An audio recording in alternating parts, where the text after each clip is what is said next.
સુરતમાં જાણે કેટલીક ખાનગી શાળાઓના સંચાલકોને જાણે વિદ્યાર્થીઓના વાલીઓને કોઈ સમયે થતી આર્થિક અસરની કાંઈ જ પડી નહીં હોય તેવો વ્યવહાર કરાય છે અને ફીને લઈને દાદાગીરી કરતી કેટલીક શાળાઓના કારણે વાલીઓ કાં તો પછી વિદ્યાર્થીઓને ભોગવવું પડે છે।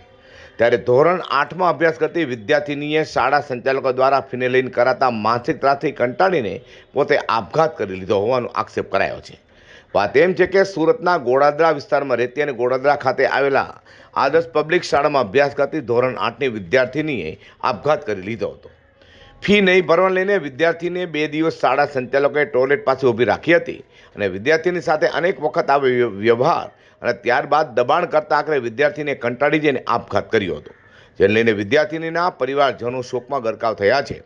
હાલ તો ગોડાદરા પોલીસે આ મામલે ગુનો નોંધી તપાસ હાથ ધરી છે। ये जो स्कूल जाती है वो कोई फीस बाकी था तो मास्टरों ने टॉर्चर किया, उसको स्कूल के बाहर खड़ा रखा।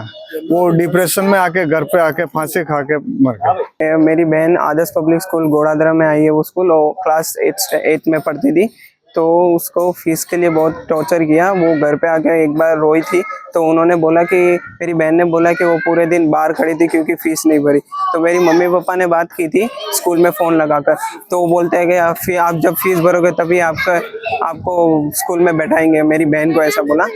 એ તદ્દન વાત પાયાભીહોણી છે। ફી માટે કોઈ પણ પ્રકારને એવું દબાણ કરવામાં આવતું નથી। ફી માટે માત્ર ટીચરે નીચે લાવ્યા હતા, છોકરીની ફી બાકી હતી એટલા માટે મેં અહીંયાથી પેરેન્ટ્સને રૂબરૂ પેરેન્ટ્સની સાથે વાત કરી અને પેરેન્ટ્સથી વાત કરી હતી કે 20 તારીખ સુધીમાં ભરી દઈશું। મેં પણ એમને કોઈ વાંધો નહીં એવું પણ જવાબ જણાવ્યું હતું।